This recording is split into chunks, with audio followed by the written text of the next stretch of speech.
el estudio. Él es secretario regional en el estado Monagas del Movimiento por Venezuela y también miembro de la dirección nacional de ese partido. Antes de irnos a la pausa, le comentaba que hace algunos días se presentó acá en Globovisión el representante de Infocifras y él se refería a un reciente estudio en el que hablaba de cómo debería ser ese nuevo líder para Venezuela. Hablaba de que entre las características debía destacar la autoridad moral, la capacidad y conocimiento para resolver los problemas del país. ¿Cómo se ve desde el MPV las características que debería tener un líder que se presente en unas elecciones presidenciales? Además de esas características, por supuesto, la solvencia moral, un hombre probo o una mujer, ¿verdad? También que tenga la voluntad y la capacidad de unir a los venezolanos, que tenga la autoridad suficiente para lograr el reencuentro, la concertación entre todos los venezolanos y que permita, ¿verdad?, el reconocimiento del uno a los otros,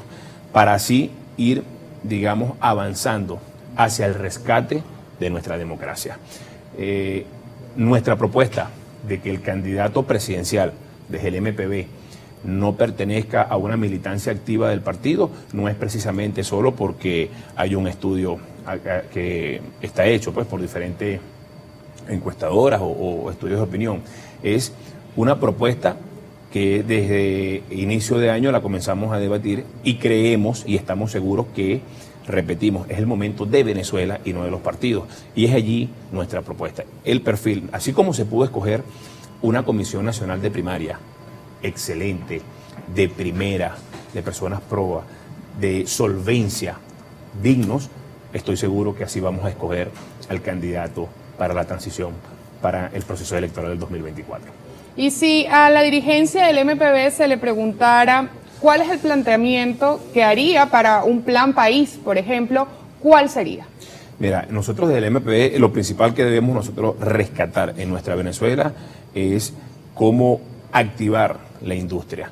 Recordemos que el aparato productivo en nuestra Venezuela está en el suelo, está, digamos, inactivo.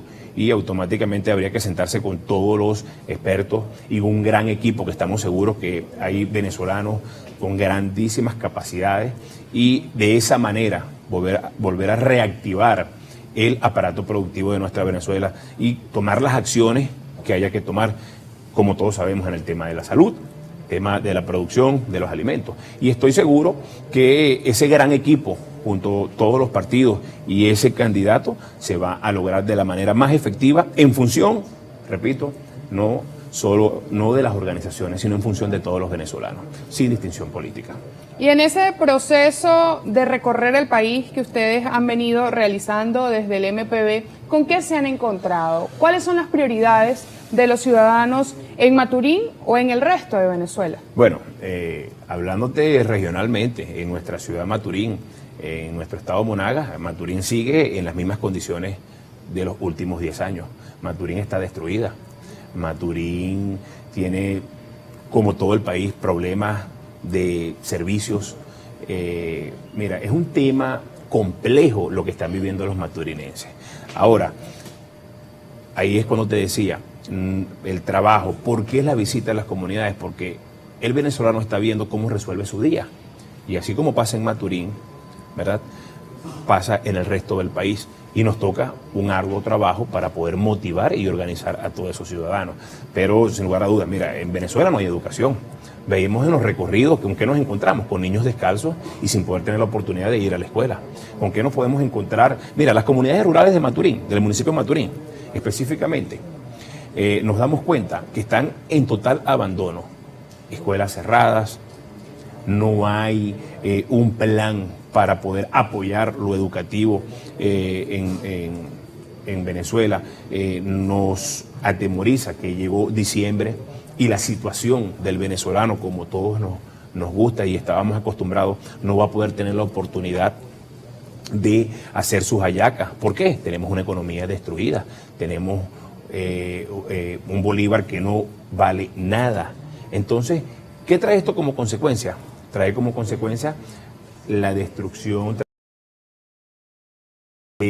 y, digamos, la desmotivación en el venezolano. Pero para eso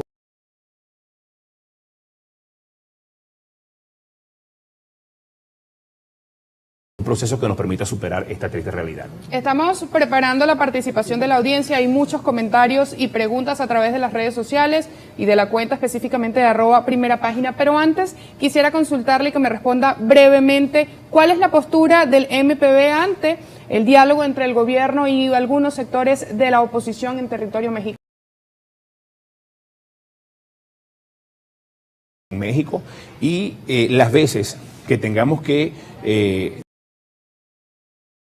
a la situación de nuestro país, ahí va a estar el MPB. Tenemos ahora sí que compartir con ustedes los comentarios que nos hacen llegar a través de nuestra cuenta en Twitter. Le agradecemos al señor Cabello respuestas cortas para avanzar, porque hay bastantes comentarios y preguntas. Escribe @elgranáguila. Buenos días, el entrevistado creo que no está consciente de la realidad política presente en el país. Los candidatos de la oposición cuando van a las regiones son rechazados por la población, solo son acompañados por su círculo más cercano. La corrupción los arropa. ¿Qué le responde? Nuestra propuesta es un candidato, un perfil que no tenga militancia activa en los partidos políticos.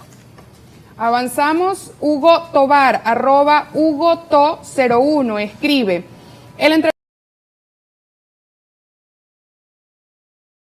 la selección de los precandidatos también debería elaborar un plan o proyecto de cómo recuperar el país y cuál sería la estrategia y recursos. ¿Qué le responde a Hugo Tobar? Fácil, eliminar la corrupción, que haya de verdad voluntad y responsabilidad al momento de accionar para el desarrollo económico de nuestro país. @náufrago27, buenos días, vivamos la realidad de todos estos fracasos de la oposición o supuesta oposición. Nunca se hizo elecciones internas en cada partido para cambiar a su secretaría general. Nunca le dieron paso a nuevas caras e ideas. Siempre eran los mismos con ideas mezquinas. ¿Qué le responde?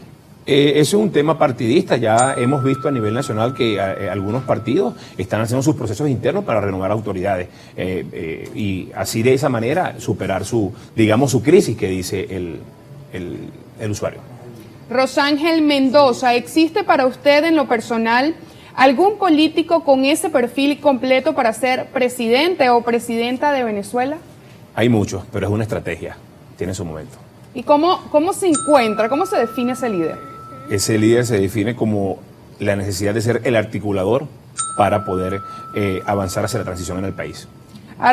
@Díaz Rafal le escribe, buenos días, señor invitado. ¿No cree usted que el perfil de un candidato a la presidencia debe ser una persona estudiada, con educación y con experiencia en la administración pública y así no cometa tantos errores como el actual mandatario? Gracias. ¿Qué le responde? Sí, por supuesto, esa es una de nuestras propuestas.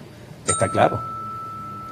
Chino Marcano escribe, buenos días para el invitado. ¿Cuál es la propuesta para los trabajadores activos y jubilados de la organización que hoy en día le eliminaron los beneficios y no tienen salarios con poder adquisitivo? Mira, la propuesta para esos compañeros y activos y la administración es que nos montemos unidos, juntos, en este trabajo de organización y de participación para poder superar y ganar un proceso. Si nosotros no cambiamos el modelo político, no va a haber cambio en el país. Aquí tenemos que participar en el proceso electoral para buscar el cambio que tanto anhelamos los venezolanos.